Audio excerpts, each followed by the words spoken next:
Hi, it's great to be here today, and you guys serve an industry segment that has been extremely hot in the M&A world recently. I read an article in the Wall Street Journal 3 or 4 months ago that said 9 out of 10 middle market executives and above would be impacted by M&A activity in the next decade.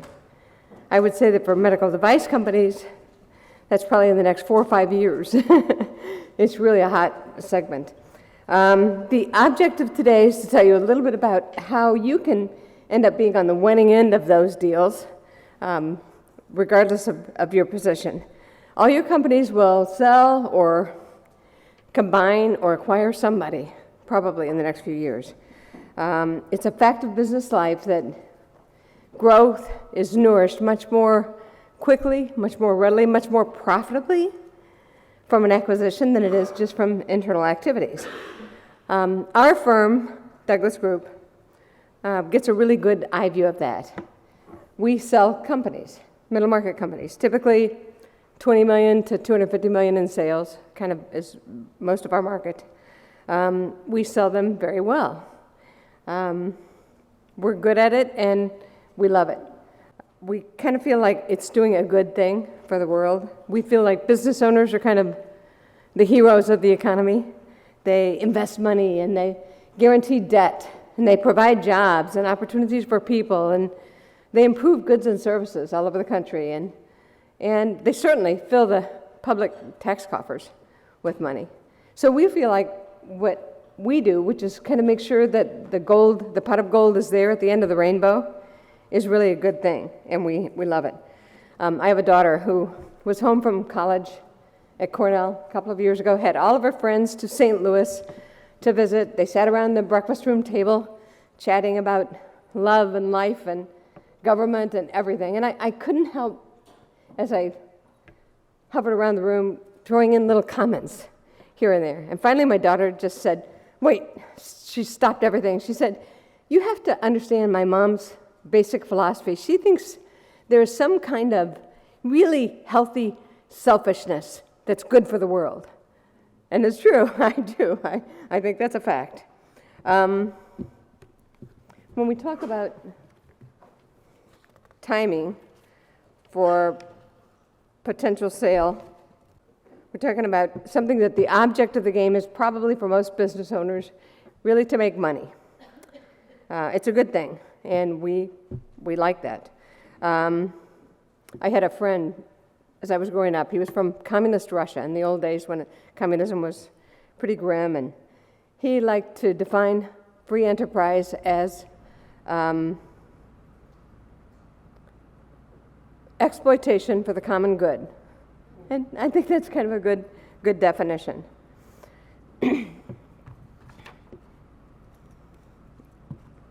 The benefit, the M&A opportunity that you want is one where 1 + 1 becomes 3.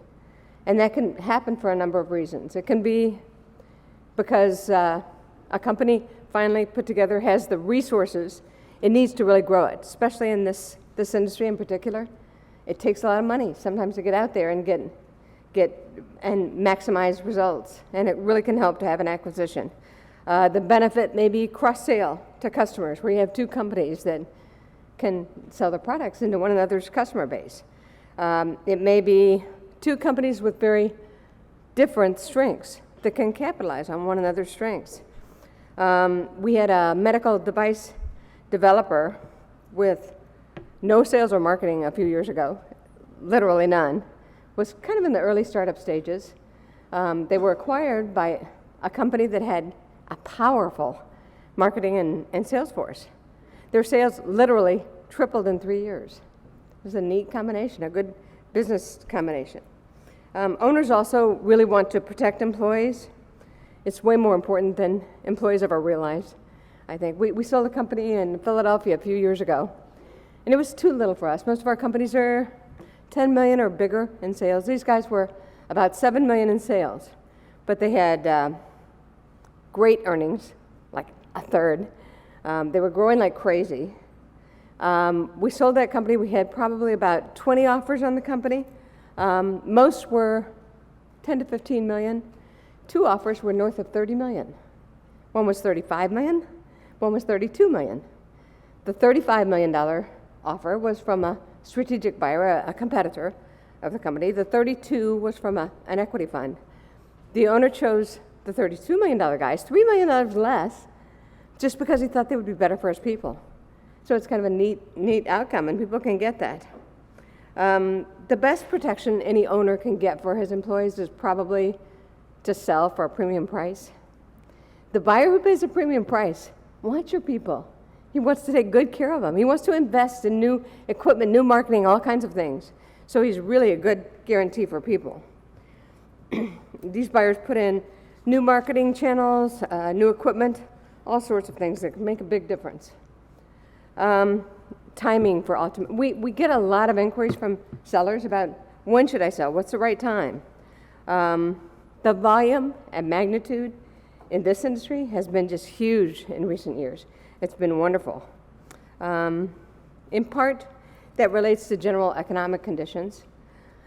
Demographics. The populations of the world are getting old and feeble and benefit from new medical devices.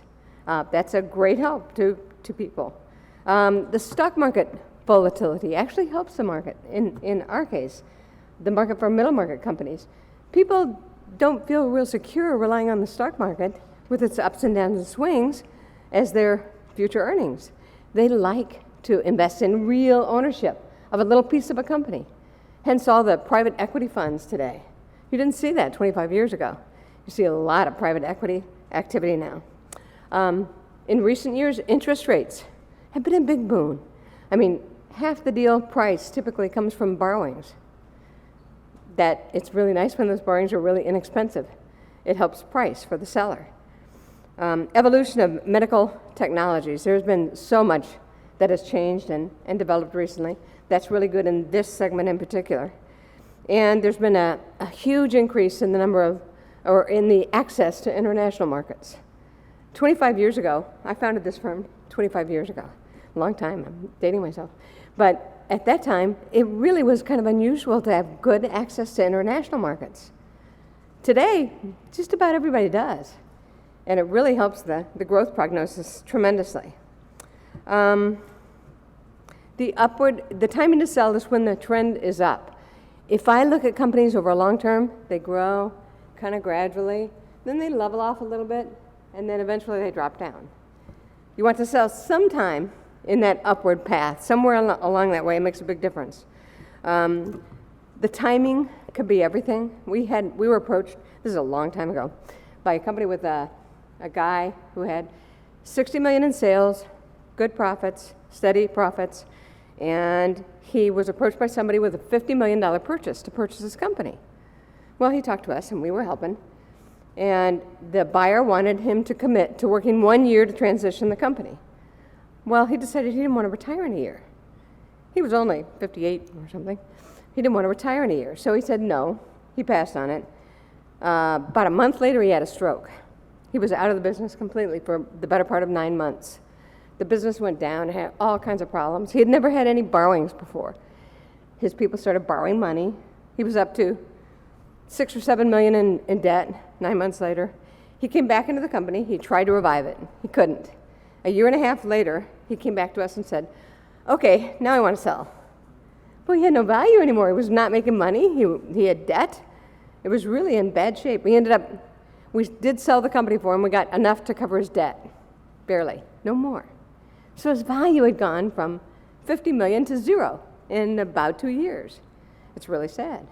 Now, sometimes it works the other way. We had a company that we sold a few years ago in the Memphis area. It was a company that was a nice company, good progress, good sales, good growth, 30 million in sales. But the really winning thing about it was that it had just gotten a great new contract with a big, really desirable new customers. We took it on. We thought we would get at least 30 million for it. We had a lot of offers. We ended up selling that company for 67 million, all cash. It was purely timing. He had just gotten this great hot new customer, and everybody wanted the hot new customer, so it made a big difference. Also, we kind of like cash deals. Everybody always makes the expression, cold, hard cash. Cash is warm. We think it's soft. We think it's nice. We think cash is a good thing, and we try to head in that direction, always. When you think about the recent M&A headlines, there's been a huge amount of growth in recent years, and it's a great time to sell a company. People ask, is it really a cyclical market? Yeah, it is. What's the cycle? I don't know, 6 to 8 years, something like that. We see surges up and down. We have people that ask us, so where are we now? Well, we're obviously in an upcycle. When will it end? I don't think I know that.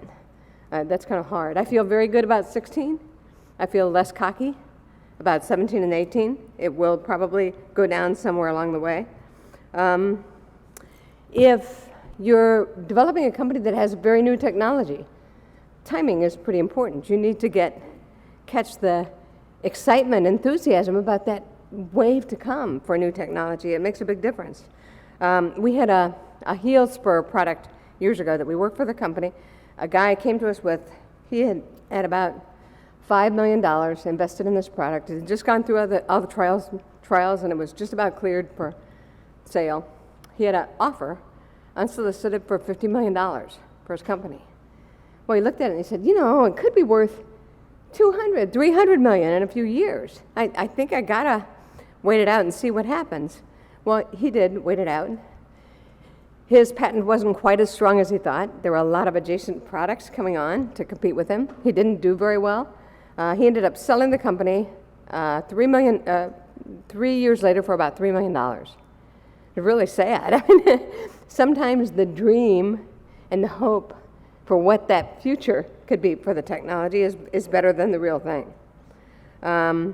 Sometimes owners sell just because they're ready, they're tired. We had a guy that we sold a company for in Texas a few years ago, and he had a beautiful plant, big company, and was doing very well.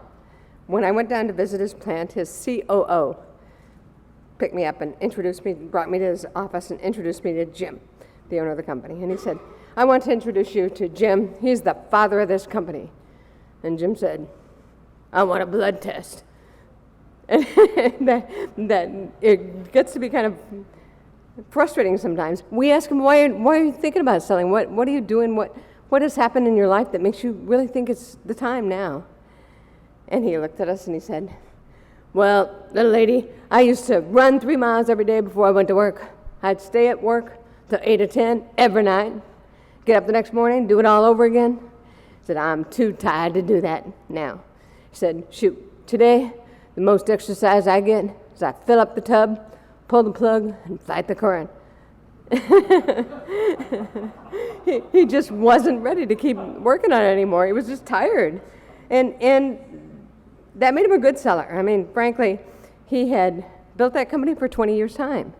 He had put all of that energy into it. He was ready to cash in. When we think about what we do to build value, I guess the first most important thing I would say is probably building a focus, building a one point that you're kingpin of. I talk to at least 20 new buyers a week, every week, week in, week out. And probably 3/4 of them use the word niche in the first 3 sentences. Everybody wants a company that has a really established, great position with a really focused niche in their business.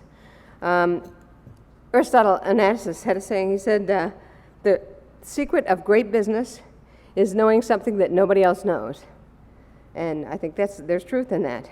Our Texas guy, Jim, had a comment about it. He said, you got to be focused. He said, there ain't nothing in the middle of the road but yellow stripes and dead armadillos.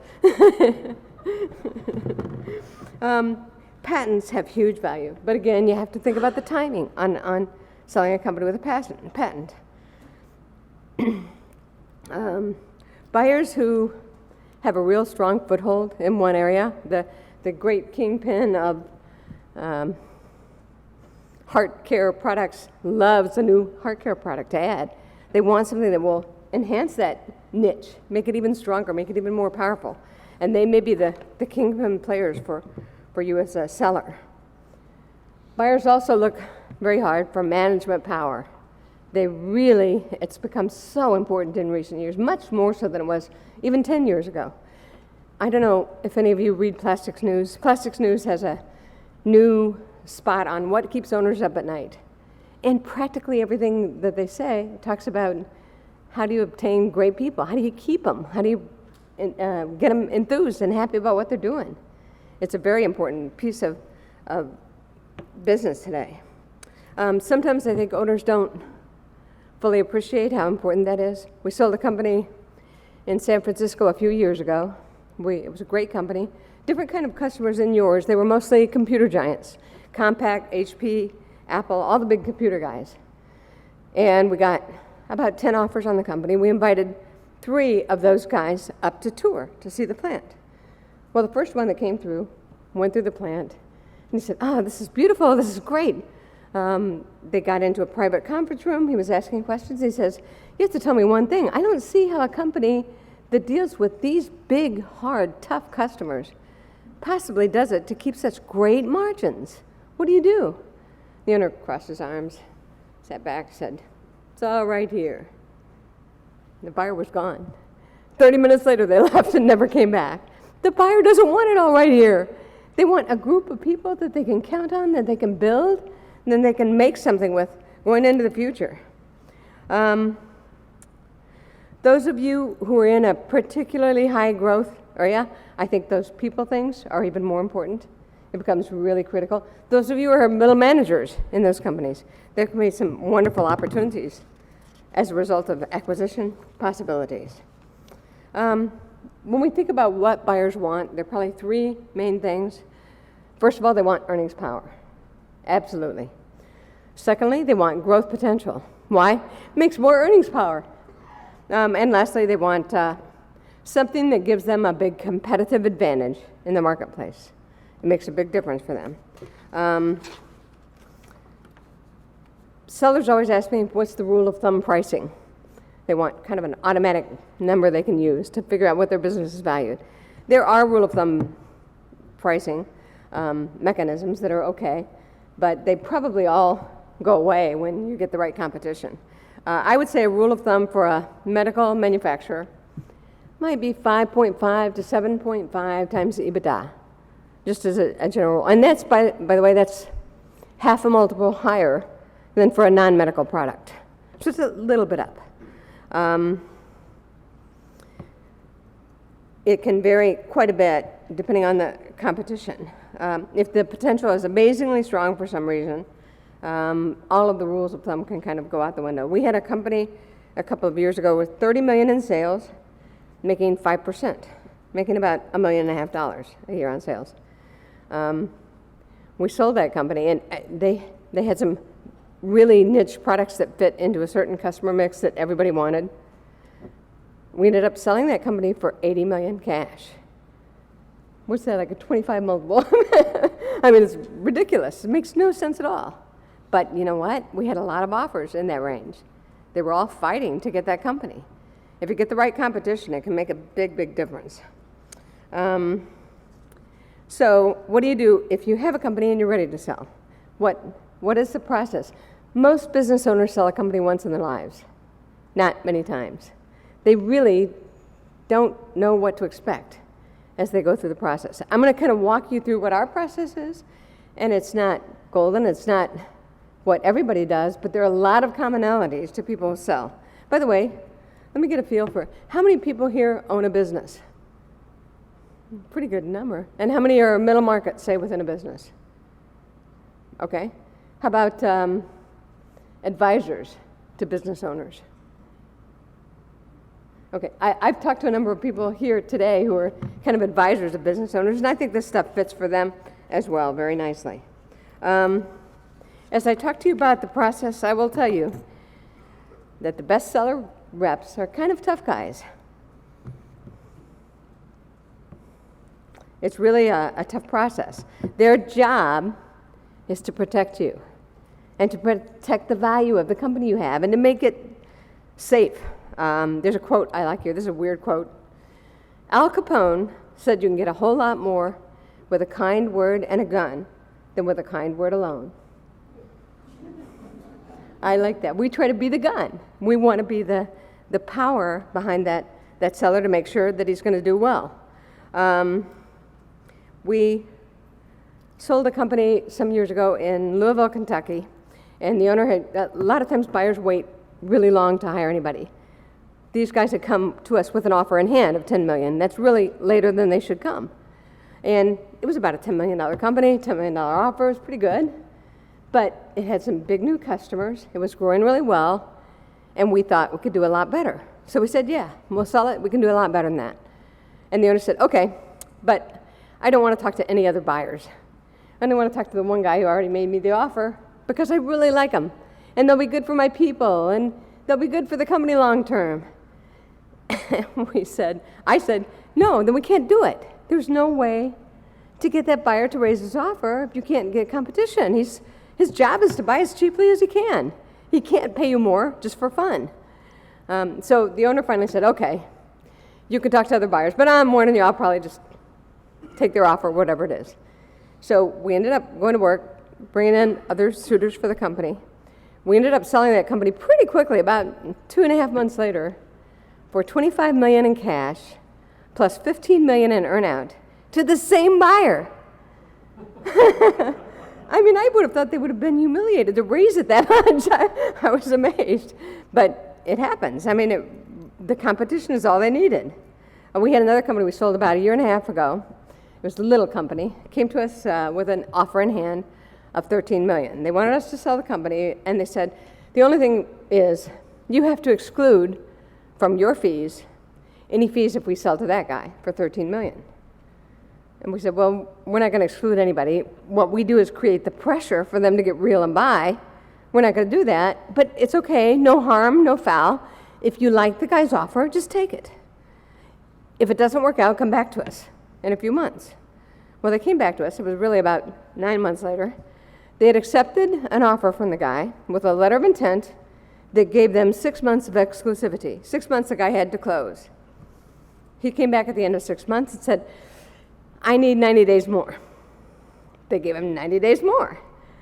Then they came to us about day 80 of his 90 days and said, okay, we're ready now. Go ahead and take it. And so we took over the deal. We brought in other offers pretty quickly. And we found out, by the way, the $13 million offer was 20% cash, 80% notes, which is bad. Cash is good. Notes are bad. So he came to us and said, well, I really wanted to bid on that company. I was going to buy that company. We did all this work. You can't just count us out now. And I said, well, it's okay. You're not counted out. But I'll tell you, if you're going to come back now with an offer, we'd love to see it. But the offer is going to have to be all cash at close. And it's probably going to have to be more than 13. The guy came back to us with an offer of $15 million, all cash at close. And we closed in 30 days.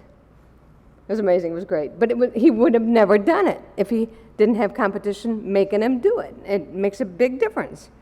Now, owners, all of you owners in here, you all get calls constantly. I know. Every week, week in and week out, every owner gets 1 million different calls from people probing to see if he wants to consider sale.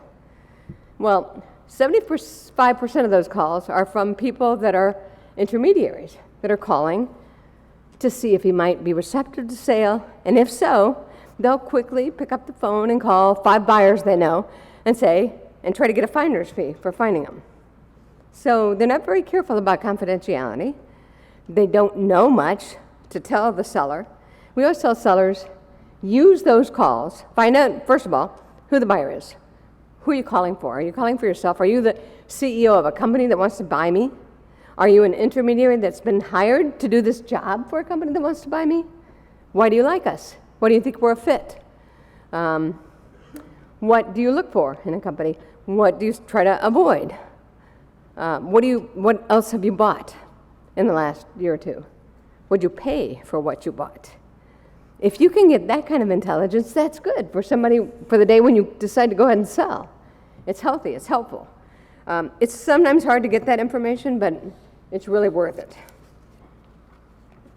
When we go through the selling process, we probably spend the first 2 months doing 2 things. One is We gather information on the company.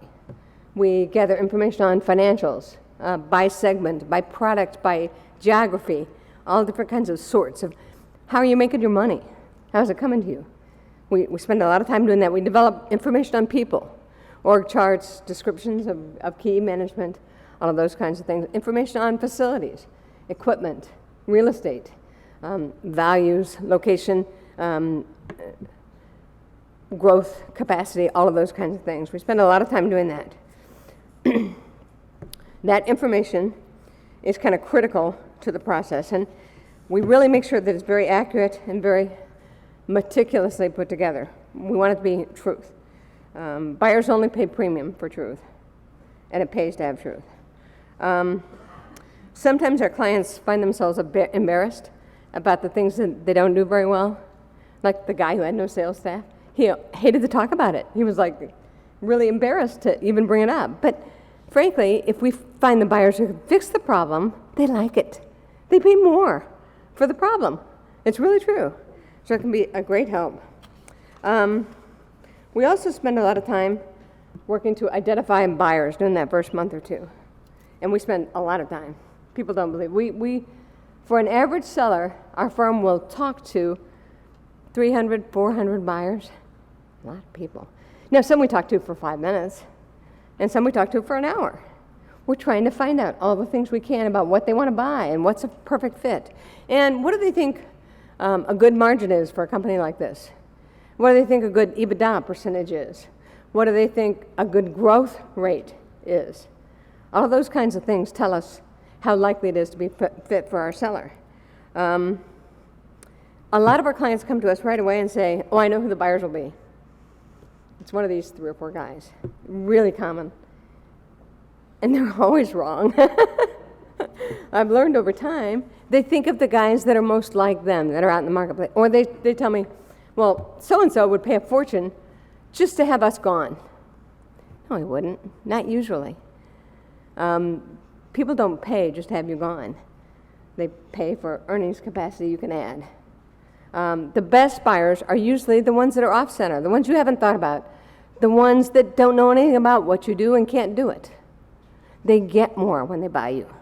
They get a new capability.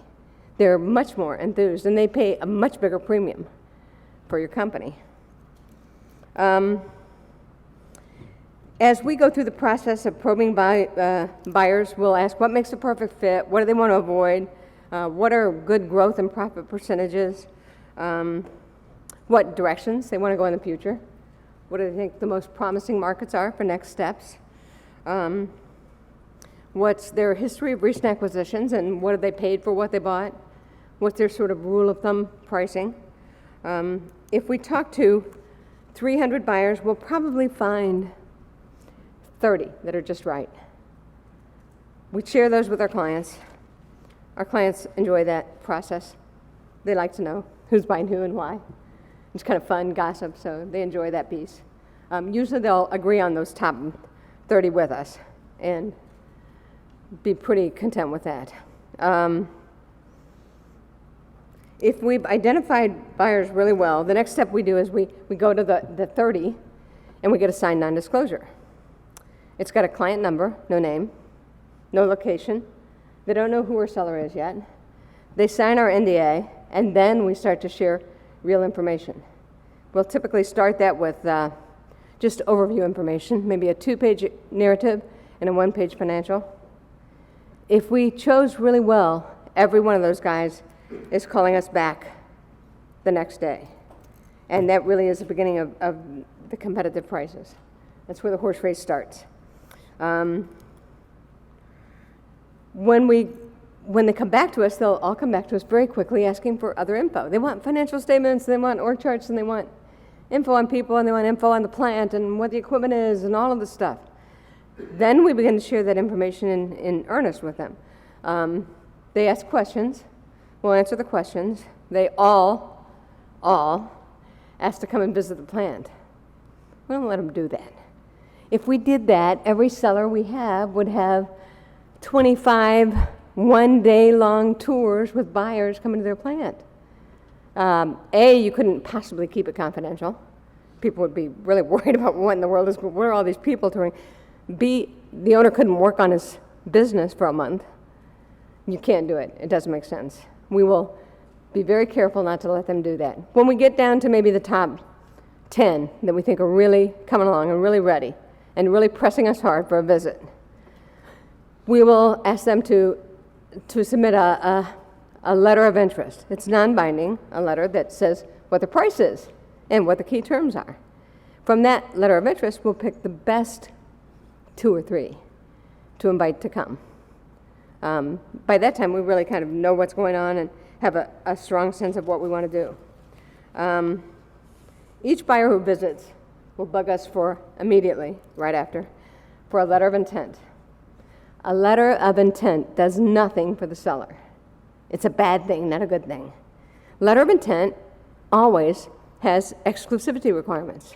They want you to not talk to anybody else.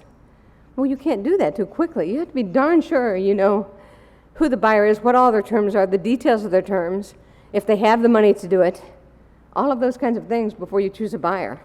When we have a letter of intent request from a buyer who has visited, if our client loves that buyer as much as he loves him, we'll try to do it. But we'll require a non-refundable deposit, maybe $250,000, and the buyer doesn't get it back if he changes his mind for discretionary reasons. He gets it back if we gave him non-truth, but we don't. He gets it back if the plant burns down, if there's a material adverse event. But he doesn't get it back because he changed his mind. So we do those deposits probably a third of the time. A third of the time, we can't get anyone to do a deposit, but we'll continue without exclusivity. We'll go ahead, let them do due diligence, and say, good, we'll go forward to award close, but we won't agree to chase the other buyers away. Sometimes, maybe a third, we have to take exclusivity with a buyer. If we have to do that, it's dangerous because some of those buyers will decide not to later. They'll get halfway through the process and cost us a lot of time and money and say, never mind. That's painful. All the other buyers who had bid before that are gone. They're always gone. I know this. I've done this for 25 years. I know it. Doesn't mean you can't sell the company, but you're going to have to go back and find new buyers. It's a lot of trouble. So it's a bad thing when it happens. When we get to the point of signing an LOI, we try to work out a lot of the details, like, will the owners transition? How long are they going to work? Will the company buy or lease the building, often owned by the owners separately? What limitations is the buyer okay with on reps and warranties? Buyers always have reps and warranties the seller has to make to say that certain things are true. If any of those turn out to be non-true, they want to be able to come back on the seller financially. So we need a limitation on that, both the time period and the amount that can go forward. How will the due diligence be conducted? Will the buyer continue to keep it confidential? Buyers sometimes want to talk to people. We don't let them do that. Sometimes if they want to talk to the one key guy who's going to run the company after the owner retires, you might have to allow that. Or many owners will allow the CFO to know what's going on just because the owner couldn't get all the info without that CFO.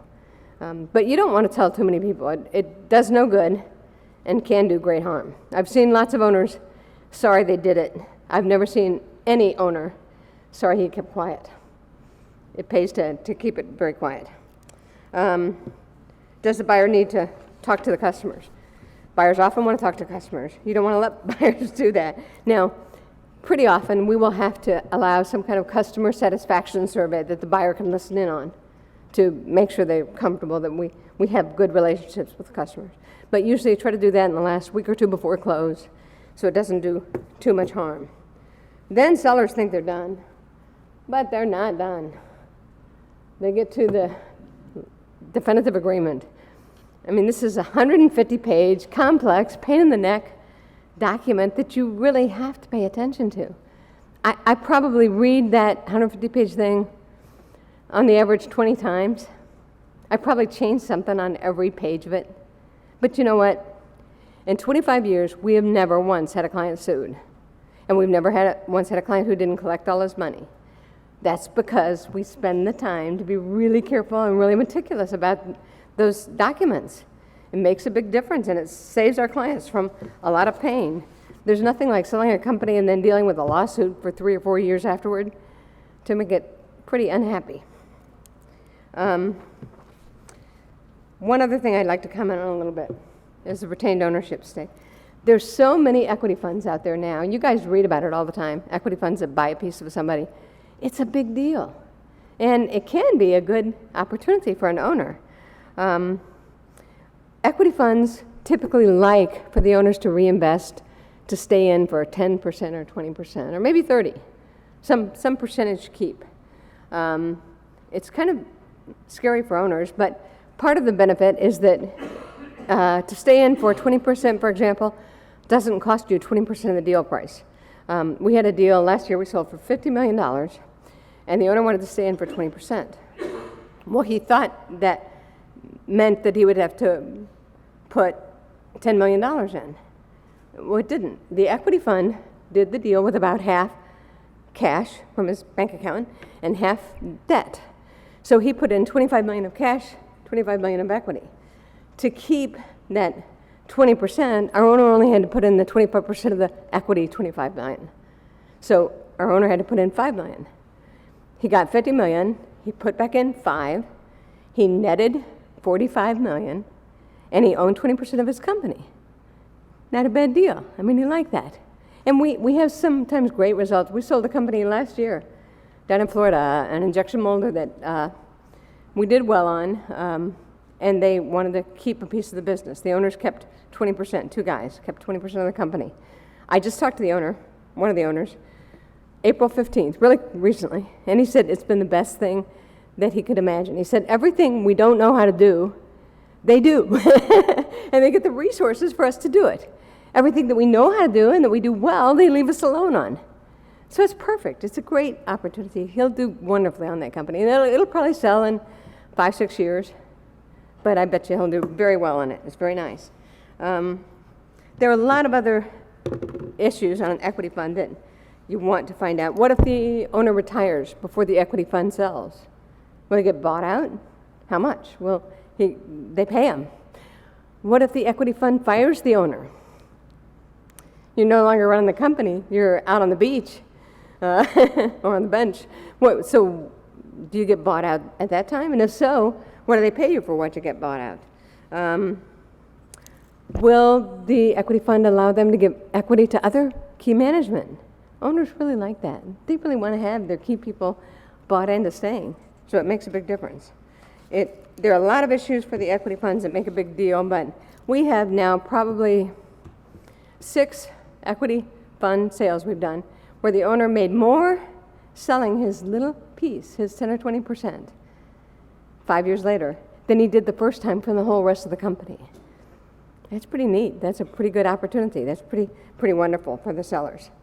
We sold a company 10 years ago to a guy who had a 10% employee COO. The employee got 10%. That was $1.5 million at the time. He got that $1.5 million. But the buyer also wanted to keep him. So they gave him a bunch of equity incentives to let him keep earning more stock. He did well. In 6 years, he had earned about 25% of the company. I just heard recently they're going to sell now. They're going to get $40 million. He's going to get 10 of it, no debt. He gets $10 million. What a neat thing for a key second-in-command guy. I mean, it's wonderful. In conclusion, if you're the owner of a growing medical company today, the market has never been stronger. If you're key management for a company like that, there are opportunities now that you would never have had in past years. There's no really easy, right answer to all the M&A questions that will come up, but there are some really neat opportunities for people today. Thank you. That was a great talk. Please stay. So my first question of the audience is, who knows someone right now that would do well to know Deb? 1, 2, 3, 4. You taking a mental picture of these hands? So one of our associates, Jason Bean, raise your hand, Jason, is back there, and he's got a couple of books. So if anybody wants a book, tell Jason, and we'll get him one. These would be autographed? Of course. Oh, excellent. So I want to ask a question of you. Sure. I was at an event in Dublin a few weeks back, and I met a venture capitalist. And I asked him what was the best way to, approach him, and how could people who wanted to get his money get it. And he said something that was very interesting to me. He said that not only is he looking for at least a 5 times return, but he needs an exit of at least 350 million to do the math. And he said that the average exit for a medical device company over some period, I don't remember that, was 140 million. That delta was striking to me. Mm-hmm. And you mentioned some sales in the 80 million or so category. So where do you fit into that kind of dynamic, and what happens when a company is VC backed? And Well, and I would comment that VC companies typically look for companies that they can buy for less but trade at a much higher multiple. We deal more with existing substantial companies that are already in place. They have an ongoing business. They're more than an idea, more than a patent. They actually have some volume in place. And it's a different kind of business. It really is. I just wanted to, if anyone had a question? Doesn't have to be about that, yeah. Do you have one back there? Shiv? For younger companies, I was curious if you could tell us what sort of IP portfolios did they have? Are we looking at 20 patents or 100? Just curious because we're early stage right now. I'm sorry, I didn't hear the first part. IP portfolios, how big are their patent portfolios? There being the company she represents? Yeah, the companies that are being bought. They really vary hugely. Most of our sellers probably don't have very deep patent portfolios. They're companies that are 250 million or less in sales. Usually they don't have 20 patents. They have 4. I see. So they don't get do they get a revenue multiplier or a patent or intellectual property multiplier? We've done deals where we actually sold a company but retained a commission, a royalty, if you will, for the owner for a long time. Some of those have done really well, but it depends on how much the patent really takes off and how good it is long term. If you feel strongly about it, it might be worth trading a few million in cash for what could be tens of millions going forward for a patent royalty. I look forward to sharing your presentation with my group. Deborah Douglas.